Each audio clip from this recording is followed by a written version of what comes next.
Hello, everybody. What's going on? We're back again and again. Thank you very much for everybody who subscribed as of the last episode. Appreciate that. Keep supporting. Like, comment, subscribe.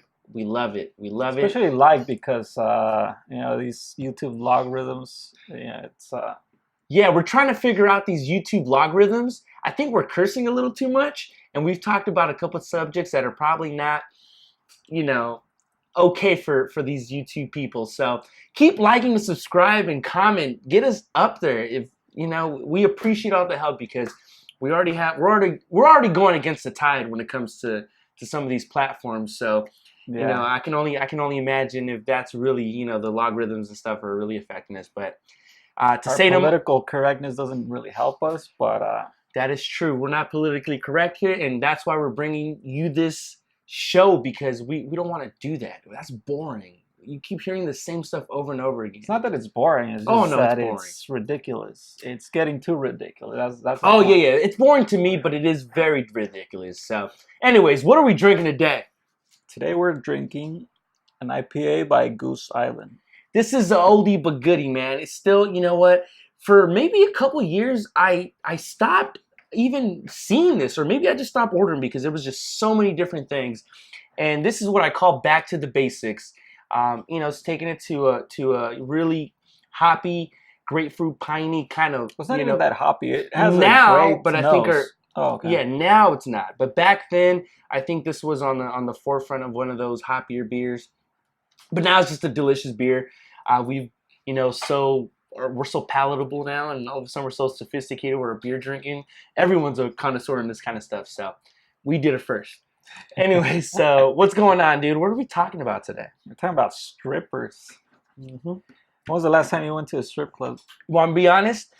It was probably it's probably a year and a half ago. Oh, damn. That's not too long ago. Yeah. About a year and a half ago, I think I went to a strip club. I was intoxicated, and it seemed like a good idea with the boys, and more often than not, I'm very disappointed in strip clubs. I personally don't like them. You can speak for yourself, but I just don't like them. I think they're awkward. I think I'm paying you to show me attention. It just doesn't fall in my ideal, date, if you call it.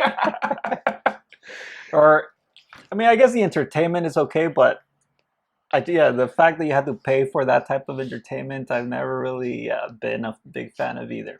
I'm just a horrible guest at a strip club because I'd be like, so what do you do for a living? I guess this is what you do for a living. I'm just awkward. I just don't know. It's not a natural situation. Small talk doesn't work. Yeah, small talk doesn't really work, and I just don't like it. But anyways, talking about strip clubs. Well, it's not necessarily about strip clubs, or strippers, but it's a study about strippers regarding not only their menstrual cycle, but women's menstrual cycle. But what caught their attention was that, like you were mentioning before. And I know people don't like to talk about menstrual cycles, but that's what this is about. And go ahead. It's not. Come on, guys, line up, get up. It's part of life. It's not that grotesque. Get over it. Anyway, so yes, so as you were saying, and you actually called me or you texted me and you said I have a topic, and I jumped on it right away, and I liked it. So supposedly strippers tend to make more money when they're on their ovulating stage of their cycle. Right. And the study went into because of different reasons, but one of them that actually caught my eye is because it's like it gives in heat, or what an animal would be in heat in.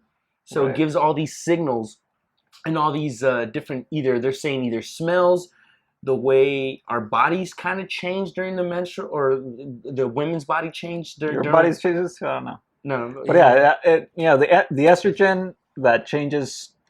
It talks about like muscle fiber, right? And then their face it just creates a certain something that men find attractive. So it's basically saying that women, when they're ovulating, which is around, ladies, those of you, I've never experienced a menstrual cycle, so I don't know. Not so correct us if we're wrong. but the menstrual cycle or the ovulating part of it happens some 10 days after the period starts. Like in that, 7 to 10 days, something like that. So during that point, that's when, according to this study, strippers are making more money. To the counterparts who are, it actually, that little chart actually threw a curveball, and it said it divided between women who are not on birth control pills and the ones that are not. And if you're, listen, strippers, listen, strippers, if you are a stripper and you're on the birth control pill, get off of it. It's going to save you money. Just go get pregnant. Make you money. No, it's going to make you money. You're correct. It's going to make you more money than your counterparts that are on the pill. That's facts. Right. That's science. But anyway, it's not about again, we're not focusing on strippers. We're focusing on the fact that women are more attractive, or at least they are perceived more attractive when they're ovulating. Right. This study specifically focusing on strippers, showing how they were making some $335 more during their ovulating period compared to some $185 when they're actually menstruating. So when they're having a period, 105. When they're ovulating, some 10 days later, 100 or 335. So that's about a 35% increase, right? I think. Do a calculation. I think that's what I got. We're not math experts. We're not here for the numbers. No, I think I calculated a 260, which is the rest of the time. I think that's where. Anyway, you're making a lot more money when you're ovulating, and if you're not a stripper, which most of you ladies are not, you are more attractive to men when you are ovulating, right? And there's actually surprise. And this study was, by the University of New Mexico. There's another study. New Mexico, that's all they have to do is research women ovulating. It's like, I wonder what it is if she's a stripper. I wonder what is this. Yeah, it's crazy. New Mexico. Right. And then there's another study by the University of Göttingen in Germany. I mean, I don't know how to pronounce the German word. But anyways, it's showing the same stuff because it's, according to this one, women in the fertile phase of their menstrual cycle according to this study, are judged as more attractive dancers by men. In this case, they were just dancing behind a silhouette. Yeah. By men than are women in less fertile phase. A new study finds the research suggests that ovulation is not as hidden in humans as scientists had once suspected, said this researcher Bernard Fink, who's the one conducting this study. So again, yeah, good old Bernard. Hey, so let me explain a little bit of the study a little bit. So, the study was that they put men behind like a screen where all you can see is the silhouette of the woman, and so they grabbed a whole bunch of women. And they made them all kind of look the same kind of thing. Some were ovulating, some were not. And these men didn't even know that that was even part of the study. And it turned out that, yes, the women that were ovulating for whatever reason seemed far more attractive, even through a silhouette, than the ones that were not. Now, if you ask me, I can't tell. I'm a dumbass. I don't know. I've never been like, ooh, that woman's ovulating. So, which leads me to believe that we have a lot of animalistic instincts still within us that are bred in there that we just somehow don't really attribute to some of our mistakes. Well, it has been known that, we do, I mean, obviously we release all these hormones and stuff, during different aspects of different situations, because I do remember, listening to some studies when, people were in a movie theater. They're watching some fearful, some scary movie, whatever. And they, in their breaths, they release certain chemicals that show that stress level because they're watching something like that. So we're always, our bodies are always expressing something, whatever, what do you call it? Whatever situation we're in. Yeah. So this again comes to show, and again, I continue to believe this, especially the more I learn about just biology and human behavior, that a lot of the times we are not as in control as we think we are when we're making decisions, right? So, like in this case, we find someone more attractive because they're ovulating, we're not consciously thinking, oh, they must be ovulating. That's why they're hotter. They're just hotter. Yeah, they're just hotter. That's how we perceive them. So again, you're like, we always think like, we're like, all of our decisions are made because I chose to make that decision, because I'm consciously thinking. I'm an intelligent human being making this decision based on what my research is or my whatever previous information I had, right? But the more I read about stuff like this, the more I realize that we're not. We're just like a lot of these other animals. Like you're saying. I'm an animal in my most animalistic state sometimes, and I love it. But I like going back to the study. I know it did say that women are, especially during these stages, they're a lot more.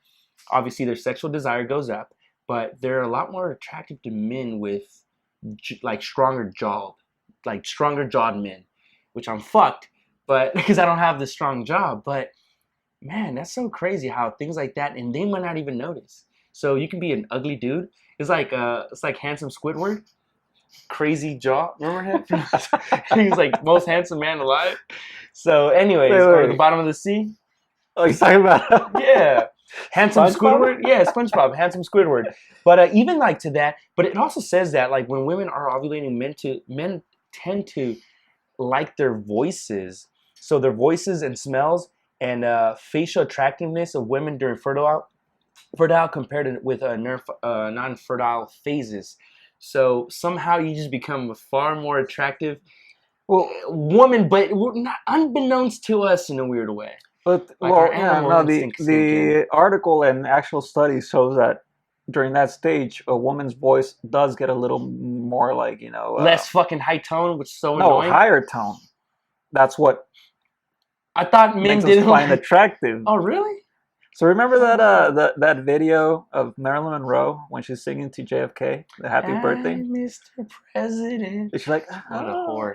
You was a whore. But that type of voice. Yeah. So that's what the study's saying, that your voice gets a little like higher and like, like just, I don't even know how to describe, but that Marilyn Monroe kind of voice. And that's why, there's that. There's the way they walk. There's a way, like probably some scent, some pheromones that they're releasing too. So all these different things that, we just instinctively find more attractive. Right. And again, it's completely subconscious that that's going on. Well, if animals have these mating calls and these mating noises and stuff like that, and we're animals too. Right. Imagine all the stuff. I mean, the difference is that it's hidden. What's it called? But that might not be so true after all. Right. So it's not as hidden, but it's not as obvious either, especially for us who we think we're, smart. Yeah, and listen, you women aren't going out on the street and say, "Hey guys, I'm in heat. I want to get pregnant. I want to procreate." Yeah, that's not happening. But somewhere along those lines, your body is throwing out certain signals that my body can kind of on its own pick up. So it kind of goes on to like its non-conscious kind of like whatever I'm attractive biologically to a woman, right. It kind of happens. So, if your guy decides to go cheating on you on, cut him a break. Maybe he just fell for the, fertile stage of a woman. I'm kidding. He's probably a douchebag. Oh man. Well, anyway. But anyway, going back to the not so hidden ovulation, the article continues saying Fink and his colleagues suspect that fluctuations in the hormone estrogen, which can affect muscle, ligament, and tendon strength, may be the reason that women apparently move differently when fertile. Makes sense. The whole stripper thing. Right. That's why they're like stronger. If their ligaments, if they're able to flex. Hey, I saw Hustlers, by the way. I saw Hustlers this past weekend. I fucking hated the movie, but I had to kind of do it. Anyways, but yeah, you saw this thing where they're coming down the pole and they're like, how the hell do they have the strength to do that? Dude, strippers are athletes, but that's a completely different story. No, we can talk about it. I think so too. I think they're far superior than a lot of men walking around that don't do nothing on a regular basis. Yeah, they can probably choke them out with those legs. With the legs, dude. I completely agree. But they do have talent when it comes to that pole. Yeah, of course. To that pool, and not all strippers are whores, guys. Come on, let's be honest. They're just probably doing a job. It's probably a doctor, like we talked about before. These smart people, they just got to get through college. College is expensive. I never, like crossed my mind. Now, don't get me wrong. A lot of these girls do come from a fucked up situation in their house, and they probably were beaten. Probably, gone through very unfortunate, interactions with men. And maybe that's what it does. So they just kind of have no self-aware, like they're just no love for self.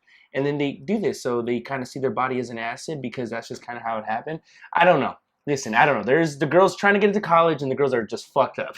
And everything in between who's a stripper. So I can't really judge. But at the same time, we're all kind of fucked up to some extent. Yeah, there's no such thing as normal. I mean, Dr. Wendy Washington talks about that, and I completely agree that I see you as normal just because I'm used to you. Yeah. But if someone else sees you, like, dude, you weird as hell, or like, which I haven't got, but I have. But that person was weird. So I think that, like that. But it's weird because you're not used to that person. Yes. And you're seeing him from your perspective. So they probably saw me as someone just outgoing, stuff like that, and then I was just weird to them because they were probably so used to being in these weird situations. It was like, you guys don't have dialogue. And I just talk too much. I'm weird. Okay, thank you. I think you're not weird. You don't communicate. That's what it was. But anyways, go ahead. So anyway, dude. Going back to the topic, it completely, we have also listened to. I think I've heard it on Joe Rogan or I forget where about. Shout out to Joe Rogan about the whole genitals of monkeys, for example, right? Yeah. When they're in heat, when they're ready to mate, their genitals get brighter red. And then there's also the whole comparison that these evolutionary psychologists or biologists point to with women. Right. That's why they wear red lipstick, because we find that attractive. And they, these biologists, psychologists, right, attribute it to the fact that it's an instinctual thing of that same kind of primate background that we have. That's why they're more attractive, because they're trying to show that kind of plumpy genital aspect. You know what's so attractive to me? Long black hair with red lipsticks.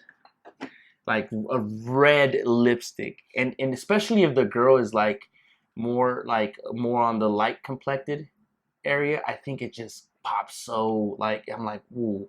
They can be ugly, but I'm like, caught my attention. Yeah, dude. It's like sometimes they are attractive, even though they're ugly. You know what's so crazy? Because in the 90s, The Mask. Remember Cameron Diaz in her younger days? She had the sexy red lip look with that, that little spaghetti strap dress, real tight.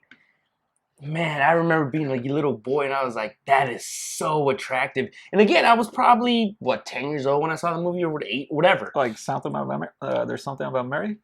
No. In The Mask. The Mask. Oh, The Mask. Remember? Okay. She goes on the date with Jim. Or The Mask, who I forgot the name. Jim Carrey. Yeah, Jim Carrey, but I forgot the name he had, but The Mask, right? And then she shows up so seductive and sexy in her younger years. She's still an attractive woman. She's just a little I don't know. She's not attractive. I find her attractive, but I find her attractive not as much now, but then I just remember being a little boy. Back then she was. I was a boy and I was like, man, just the way she presented herself with those red lips. I probably went a little too deep on that. That's just the way I saw it. Now I see Cameron Diaz, I'm like, what the hell was I thinking? Yeah, what the hell was I thinking? Just like with J-Lo. I'm like, ooh, J-Lo, girl, you lost a step. And then I was reminded she's 50 plus. So I was like, ooh, but you still look No, she still looks pretty good for 50, but Cameron Diaz hasn't been aging well. So, no, she has not. Yeah, but she did look good in her prime. Oh. Especially with those red lips. So I'm telling you, it's just certain things like that, unbeknownst to men, just drive your senses up, and you start wilding. And again, out. for all those liberals out there, we're not trying. It's just a natural thing that happens. It's not. We're not trying to be disrespectful. This isn't your toxic masculinity. Nah, it's not toxic masculinity. If you want to take it like that, which I'm sure liberals are, go ahead. It's fine. Do whatever the hell you want. You're still, going to that extreme anyway, and Yeah. no one's gonna stop you. But no, it's just reality of life. Yeah. That's how it is. That's how it's always been. And I'm fine with being respectful and all that towards women and Which all I that. am, which we are. I mean, we But are. at the We're same not... time, they are attractive, you know, so there's nothing wrong with that. I mean, unless you're one of those lesbians, yeah, of course, you're not attractive. Unless you're butch. That's why you're a lesbian.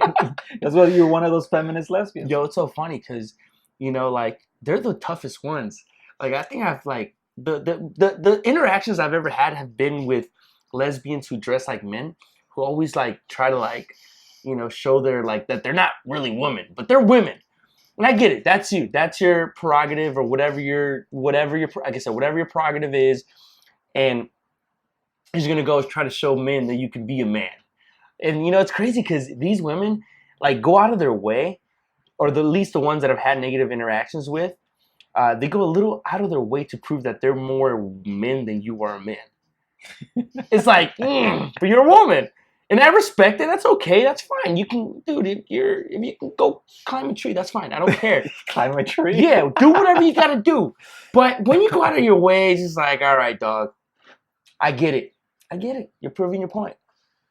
But yeah, women are definitely attractive in many different shapes and sizes and stuff. Some people like them voluptuous. Some people like them skinny. But according to this, science, you know, tends to not lie. It does change and does fluctuate, but apparently during this time period, you just become a much more attractive woman. And I'm okay with that. Yeah, exactly. And I'm okay with that. So anyway, anyone disagreeing, leave a comment. Tell us what you think. Absolutely.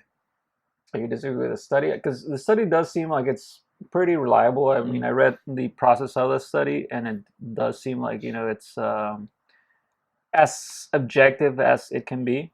I mean, obviously, you know, there's always biases with everything. So I think true science at its core, again, whoever's conducted the study or not, it for the most part, I feel like it might try to stay as unbiased as possible, because you're trying to come down to a conclusion.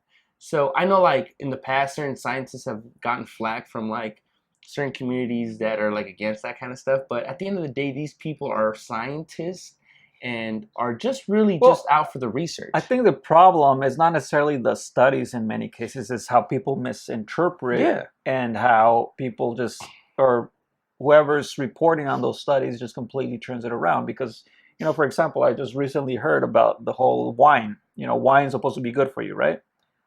Yet it seems from my understanding, I haven't really looked into it, but it seems like the study made on wine helping you it was not as great, but then the wine makers ran with it, and they can you know, completely promote it, and, you know, turn it into kind of a propaganda source, and that's why everyone believes that wine is good for you. At the end of the day, it's still alcohol. And it has a lot of sugar. And sugar is not good for you. And sugar's not good for you. And alcohol it's actually a pro-aging agent, so it tends to age you a lot faster.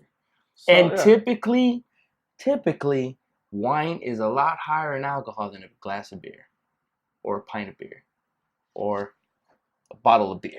So keep drinking beer, massive amounts of it. So anyway, I think that's that wraps this. That's up. It, and that's where this cookie crumbles. And I don't know if it was short or not. I can't tell, but I guess it wasn't. You just flagged me down. But definitely, thank you very much. We appreciate it. We love you guys. Hey, we still do have an audio version of this that it's in all major platforms. I tend to forget about it because we get so wrapped up in, you know, filming this stuff. But for real, guys, thank you very much for the love and support. I know it's not too many of you guys, but it's much appreciated. And maybe one day, you know, it's not going to be this little, and it might be a lot more, but we did give you guys a lot of love, and anyway, appreciate it. If you like it. If you don't like, you know, just shut it off. You don't have to put the... No, subscribe and never see it again. That'll be nice. But anyway, thanks a lot, guys. Have a good one. I think that's it. See you guys next time. Take care.